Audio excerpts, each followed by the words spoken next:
et société.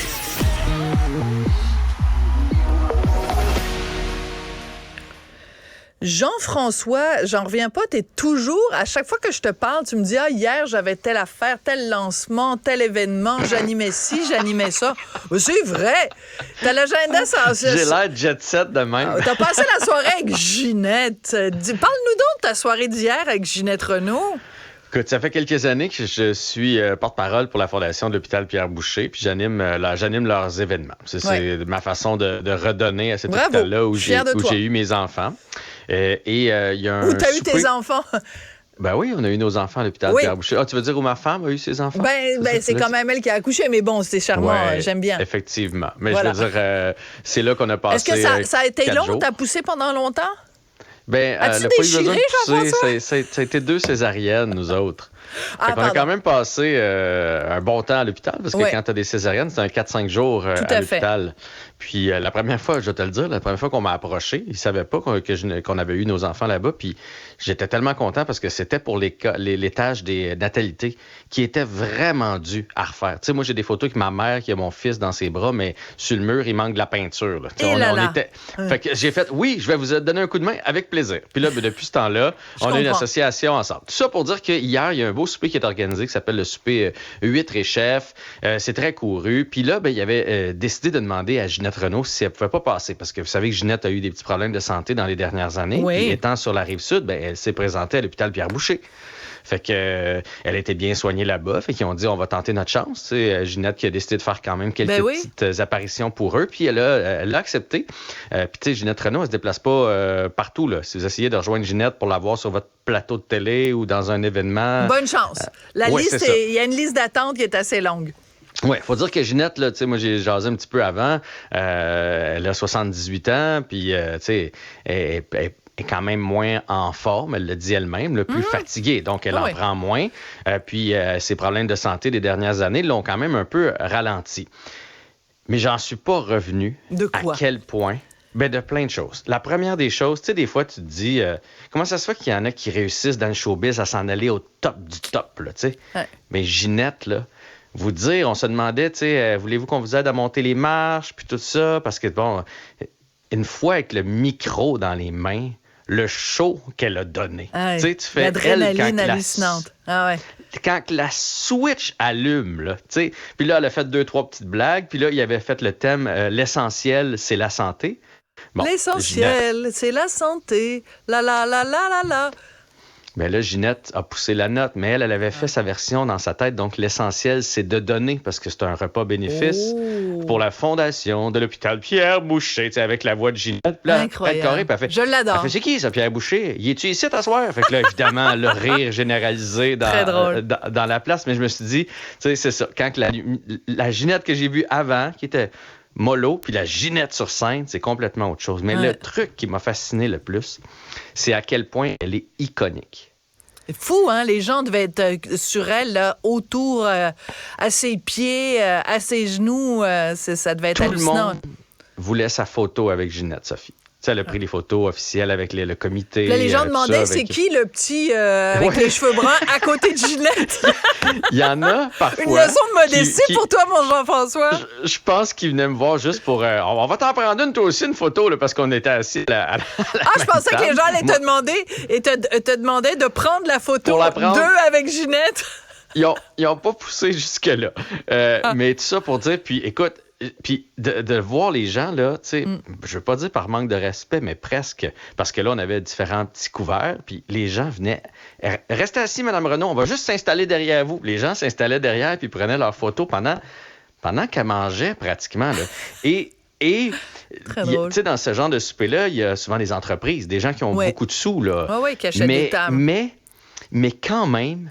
l'appât de leur photo avec Ginette, ça a comme pas de prix. Bref, je me suis dit, tu sais, des fois, les gens nous demandent c'est comment le showbiz au Québec. Les gens sont gentils, on prend une petite photo à l'occasion. OK, mais c'est parce qu'on n'est pas une vedette comme Ginette Renault. Ginette Renault, là, ça a été non-stop. À un moment donné, en tout cas, il y a eu un petit truc que j'ai animé, un encan crié, puis subtilement, elle est partie, parce que je pense qu'elle n'avait juste assez parce qu'elle ne peut pas avoir 4 minutes à elle sans que quelqu'un vienne y jaser, prendre une photo, demande une signature, etc. Ben, c'est un très bel hommage, un beau moment. Un très bel hommage que tu rends ainsi à notre Ginette nationale, mais c'est l'occasion aussi de rendre un hommage aux bénévoles parce que, en effet, la soirée à laquelle tu participais hier, c'est pour lever des fonds pour une bonne cause, l'hôpital Pierre-Boucher, mais ce genre d'événement-là ne peut pas avoir lieu s'il n'y a pas de bénévoles. Et c'est souvent des gens qui travaillent dans l'ombre et il faut leur rendre hommage. Ils travaillent dans l'ombre et on leur redonne tellement pas de crédit à tous ces gens-là qui s'impliquent. Aujourd'hui, pour faire ma chronique, je regardais un peu. On parle de 38 % de la population qui fait du bénévolat. C'est beaucoup, mais c'est pas tant que ça. Oui, mais là, faire du bénévolat, tu sais, moi, je pourrais cocher la catégorie j'ai fait du bénévolat parce que hier, je suis allé animer leur soirée. Mais je suis pas dans. Tu sais, je le fais pas au quotidien, je le fais pas de façon hebdomadaire, puis je le fais un peu dans ma talle. C'est ça où je trouve beau, les bénévoles qui étaient là hier. J'ai fait quelque chose que j'aime, j'ai animé une soirée. Tu sais, c'est pas fatigant, là, tu sais. Pas épuisant pour toi, tu fais yap, tu ouvres ta boîte à camembert, puis that's it, that's all, là. Oui, mais ce que je veux dire, c'est que c'est quelque chose que j'aime. Tu sais, si on m'avait dit, ça te tente-tu de venir placer les tables, puis mettre les petits dépliants, où tout le monde avait un petit cœur hier, là, déposer les petits cœurs partout, là, j'aurais peut-être été plus difficile à sortir de chez nous. Tu sais, puis je veux rendre hommage à tous ces gens-là qui font quelque chose. Je suis contente que tu le fasses, quelque chose qui est pas dans leur métier, qui est pas dans leur tâche. C'est pas juste ben gars, sers-toi de ma compagnie pour envoyer tes fax là. Non, des fax c'est un peu pour imprimer, c'est quelque chose qui les sort complètement de leur zone de confort. Puis ce que je disais, c'est que les bénévoles ont changé dans les dernières années. Souvent, c'était simplement des gens qui avaient jamais travaillé ou là, c'est des gens qui ont été des professionnels, qui ont pas nécessairement besoin de sous, qui pourraient être en train de jouer au bowling, au golf, en train de faire à manger, mais qui décident volontairement de donner du temps à une cause ou à une fondation. Et c'est encore plus notoire, je trouve, de le faire de cette façon-là. Et hier, je me suis dit, on est toujours impressionné quand il y a des lots, parce que tu sais, ce genre de soirée-là, il y a toujours des lots à gagner. Puis là, à un moment donné, il y a un monsieur de compagnie qui lève sa main, qui fait « Moi, ma mettre 8 000! » Puis là, tout le monde est comme « Wow! » Lui, il met 8 000 sur cette affaire-là. Mais est-ce que c'est plus facile pour quelqu'un qui est millionnaire, visiblement, de donner 8 000 ou c'est plus facile, c'est plus difficile d'aller passer ton après-midi puis ta soirée pour les personnages? C'est-à-dire que les deux sont importants, évidemment, et puis on est très content qu'il y ait des gens, des millionnaires qui lèvent la main pour donner 8 000 $, mais tu as tout à fait raison, chacun donne selon ses capacités, mais évidemment, le don de temps, le don d'énergie, l'implication au quotidien, c'est extrêmement important. Mais tu vois, c'est intéressant parce que des fois, on se fait reprocher la société québécoise qui n'est pas suffisamment... Tu sais, les gens peut-être redonnent moins à la société que, mettons, dans les communautés anglophones, par exemple. Ou même, tu sais, mettons, les gens qui donnent à leurs universités, l'université où ils sont allés. Dans le Québec francophone, on donne moins d'argent que dans le Canada anglophone, etc., etc. Mais je pense que les Québécois ont le cœur à la bonne place. Puis moi, des fois, tu sais, dans les écoles, les élèves sont obligés de faire un certain nombre d'heures de bénévolat. Moi, c'est la meilleure initiative possible parce que ça apprend aux jeunes, puis ça s'apprend tôt à redonner à la société puis s'occuper de ceux qui sont plus vulnérables. Pas juste dans le temps de Noël, là. 365 jours par année. Ma fille est allée dans une école où il y avait du bénévolat obligatoire, puis je trouve que ça lui a appris de belles valeurs. Puis nous, les artistes, on est souvent invités à faire ce genre de choses-là. Puis moi, je leur ai souvent expliqué où j'allais. Puis je les ai même des fois amenés avec moi pour leur montrer, je nous trouve privilégiés dans la vie, on a la santé, on a un beau beat de vie. Fait que je les ai amenés pour leur montrer qu'il faut redonner à la société lorsqu'on est privilégié. Mais mon point tantôt, puis effectivement, c'est beau aussi la personne qui donne le 6 000. Oui, puis on l'adore, cette personne-là. C'est juste qu'on l'applaudit, cette personne-là, quand elle a misé. Ouais, je comprends alors ce que tu veux le dire. Bénévole qui tu sais, des fois, on fait une petite mention. Hey, bravo, merci à nos bénévoles, mais c'est tellement important. Puis il y en a qui ont été là de 1h hier après-midi pour monter la salle, puis qui ont fini à 11h hier soir. Je trouve ça vraiment chouette. Ben, c'est sûr que dans le cas de la Fondation... Regarde, on va les applaudir.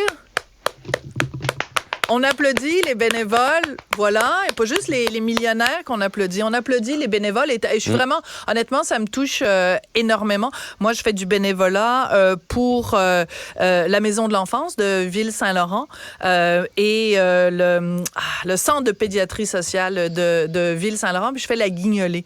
Je veux dire, quand tu fais moins 40 au mois de novembre, là, puis que tu es là avec ton petit gling-gling, avec ton petit truc de reine sur la tête, là, puis que t'arrêtes des gens dans la rue, puis que les gens font des faces de bœuf parce qu'ils veulent pas te donner de l'argent, ou que les gens t'engueulent, ou que les gens bref, c'est pas toujours agréable.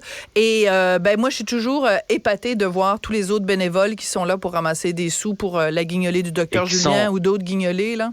Et Sophie, qui sont souvent là plus longtemps que nous. Parce qu'on va se le dire, tu sais, nous, souvent, on va être convoqués, mettons, pendant Salut Bonjour, de 7h à 7h30. Puis là, ils viennent en plus de ça nous filmer un petit peu. Puis on est là sur le coin de la rue une demi-heure, 3/4 d'heure. Il y a les vrais bénévoles. Parle pour toi. Tant mieux si tu passais la journée. Moi, je passe la journée. En général, c'est un samedi. Je commence à 9h, puis je pars pas mal à 4-5 heures. C'est pour ça que je te dis, parce que mes orteils s'en souviennent.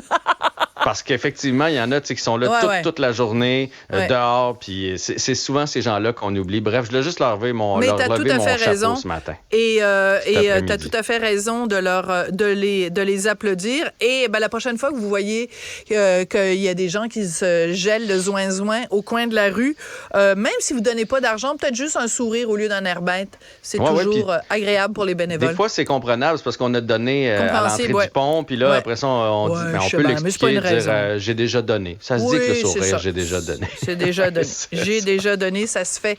C'est toujours bien apprécié. Merci beaucoup, jeune homme. Et puis, félicitations. Moi, j'adore les gens qui s'impliquent comme ça dans leur communauté. Et ça me touche beaucoup que tu le fasses pour donner en plus à l'hôpital où tu as accouché, Jean-François Barry. J'ai pas dit je te taquine. OK, j'ai-tu le droit de te taquiner? Voilà, sois pas soupolé.